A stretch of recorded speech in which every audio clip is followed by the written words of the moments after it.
Hello and welcome to our Phonemic Intelligence Hangout. Today we are hearing from a PI coordinator as well as a teacher who has been facilitating phonemic intelligence in her classroom. We're going to be able to hear from their witness of how PI has impacted children and classrooms around the world. To date, phonemic intelligence has been taught to over 23,000 students through Tripura Foundation worldwide. We have Hope Centers in India, we have public schools in Mexico, as well as in the United States. We're hearing today from our teacher and coordinator in the US. If you're interested in establishing PI in your school, please contact us at office@pillaicenter.com. So welcome, both of you. Thank you so much for joining today. I welcome Courtney and Mario. Thank you for taking your time. So Courtney, let's start with you. You are a 4th and 5th grade special education teacher, and you have been implementing phonemic intelligence in your prior year classroom. So please first tell us a little bit about who you are, what you do, and then we'll get into more of how phonemic intelligence has impacted your class. Okay, great. So yes, I'm a 4th and 5th grade special ed teacher. I have a special day class, and it is for mild to moderate disabilities. And so I have a range of disabilities in my classroom, from ADD, ADHD, autism, to speech and language impairments, or even processing deficits, either visual or auditory. So yeah, so I had 4th and 5th grade students. Great, that's quite a handful. Yeah. So how did you get introduced to phonemic intelligence? I was approached by Mario and Chantel, and they gave me a little bit of information, and I thought, wow, you know, was really interested by the information they gave me, and as a teacher, I'm really willing to try anything that's going to help my students in the classroom, especially to focus and to learn and to build confidence in themselves. Right, right. So I understand you've been teaching this in the classroom last year for 8 months. Can you tell us a little bit about how this has transformed the students? When Chantel and Mario first came in and we started going over the routine, I was a little bit hesitant because I thought, oh my gosh, there's so many steps. They're never going to be able to do this. And you know, we started small and we just built upon it. And I held on to the reins for a very long time with the script and the movements and taking it very slowly, and then slowly the kids just started to fall in line and they were interested in doing it. And when I actually handed over to the reins to some of the kids to lead, I was so impressed. They actually seemed to do better when they had a peer lead the group than when I did it myself. There was a transformation in the kids in that way. Mm-hmm. That's really interesting. You mentioned earlier how one of your students who was quiet actually took the lead. Can you tell us about him? Yes, he was the quietest student in my class, and when I asked for volunteers the first time to lead, he raised his hand high, and I thought, all right, come on up and do it. And he did a magnificent job. He was so confident, and his voice was so calm and clear. He was amazing, and he was really my go-to student if I was going to be out of the classroom, and I still wanted the kids to do their phonemic intelligence every day because it was such a part of our day, that he was the one that would do it when I was out of the classroom, and it ran just fine without me. Wow. So he must have really resonated with the technique. Yeah, and I saw a lot of confidence build in him in other ways too. That was just one part of it. I mean, he grew as an artist. He's quite artistic, and now that he's in middle school, he's in an art academy. So I'm so proud of him. Wow, that's fantastic. So what other changes did you see in the classroom in general across the 8 months? I felt that the class as a whole was became calmer. It was easy for me in terms of classroom management to get them to settle down.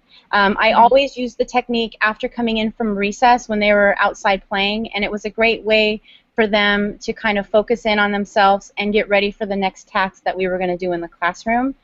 So I saw a calmer environment. I saw less arguing amongst the kids.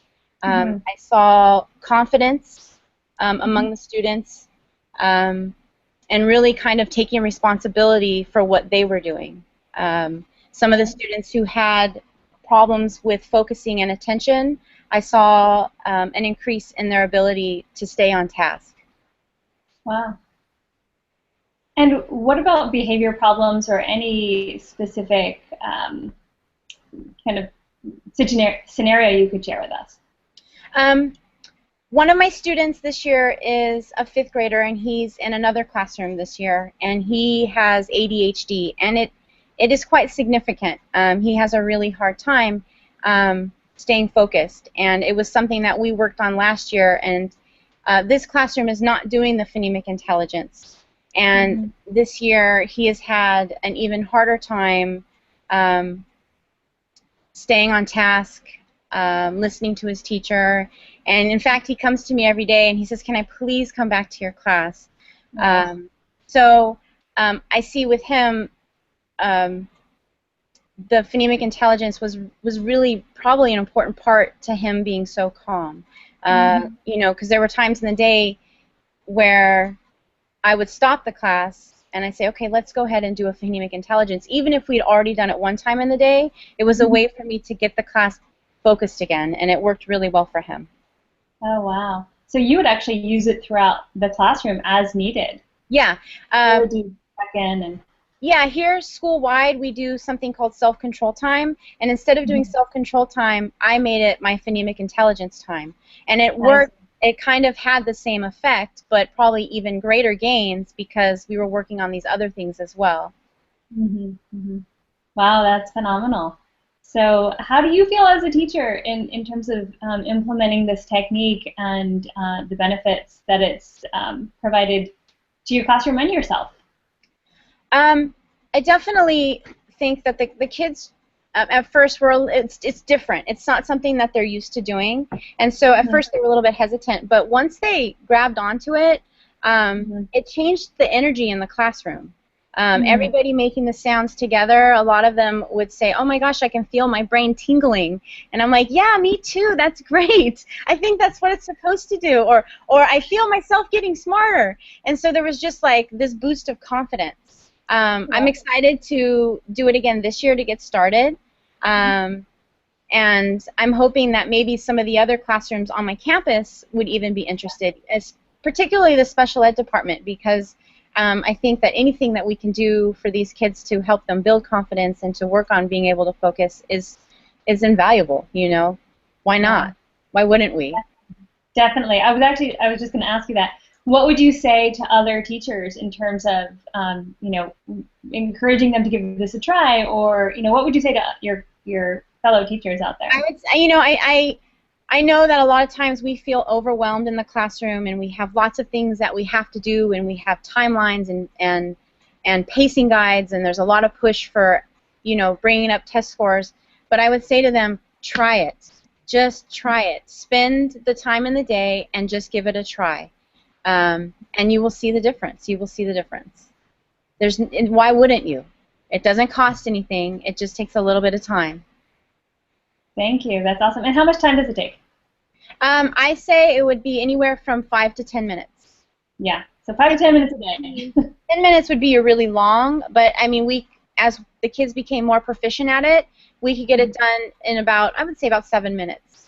Wow, fantastic. So that's not a lot. I mean, you spend that time doing a lot of other things that would be exactly useless. So fantastic. Well, thank you so much, Courtney. Yeah.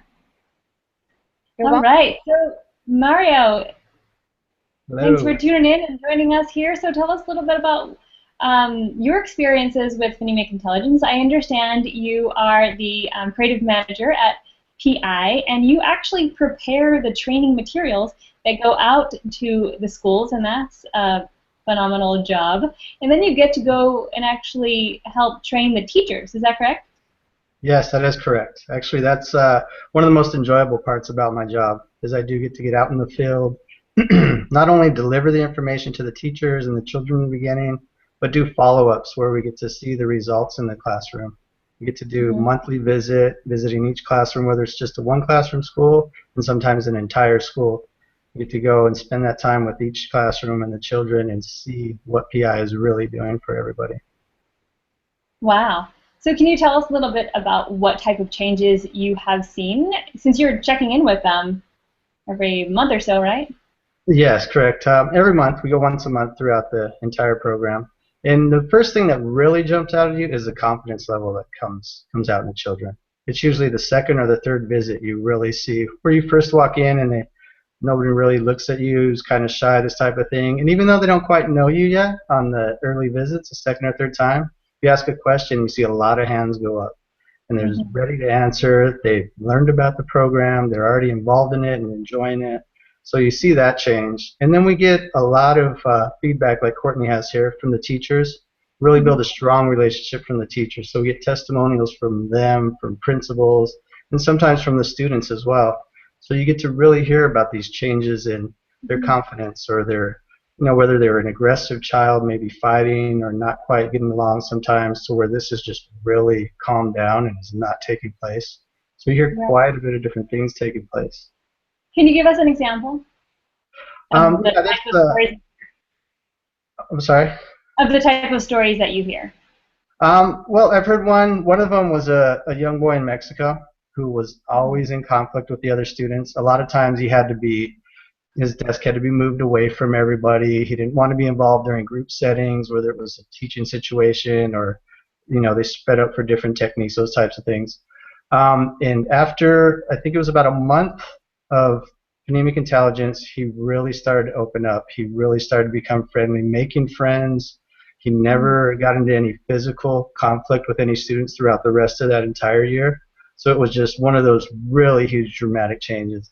And he associated it directly with PI. I mean, it was even at home with his siblings, there was a lot of conflict and battle there. And even that had settled down with him. So that was a big one. And even there was another one, I want to say, because it was an entire class in Mexico where there was always a lot of commotion, a lot of hectic stuff going on, and it really unified the entire class. So those were two of them that really stuck with me.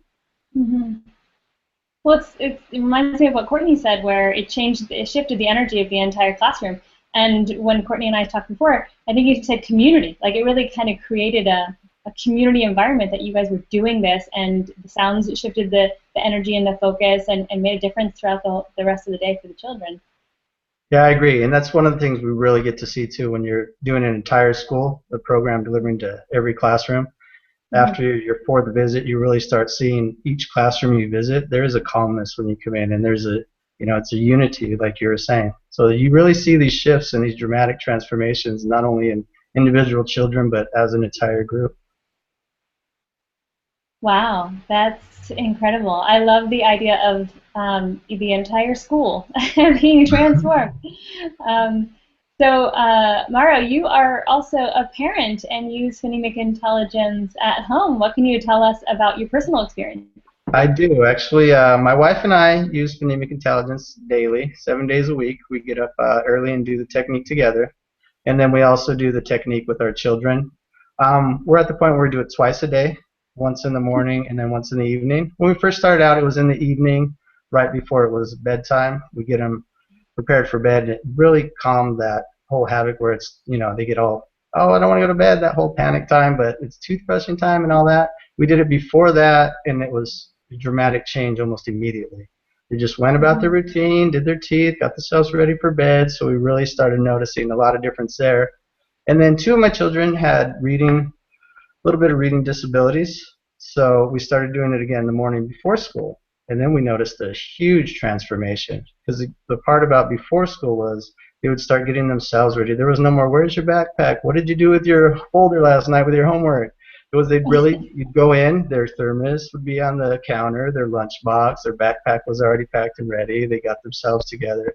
So you really start noticing these huge shifts. And not only that, but it really settles the entire house down. There's a real calmness that comes with the house at that point. So. Wow. So I'm hearing a consistency here. There's an increase in confidence, there's focus, there's calm, and well, those aren't necessarily measurable results, but you can measure them in the essence of your experience, right? You definitely feel the difference when you walk into a classroom when it's chaotic and agitated versus when it's calm and peaceful and focused. And same with your home, Mario, right?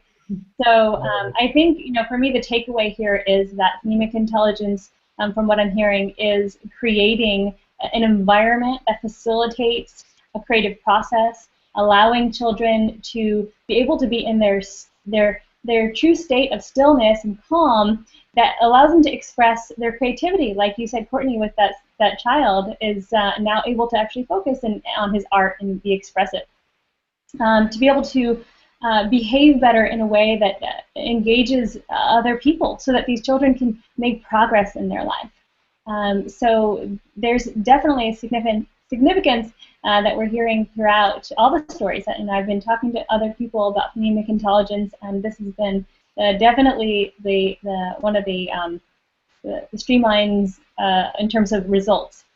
So to wrap it up, Mario, what would you say to anyone out there who is interested in phonemic intelligence or looking to implement it in their school or give it a try themselves?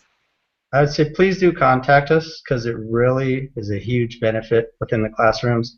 Not only in these behavioral issues, but we do have testimonials from teachers where there are improvements in grades and there are these learning disabilities that are able to overcome these humps. Not only did I see it in my children, but I see it every day when I'm out in the field. It really does help. It really helps the children.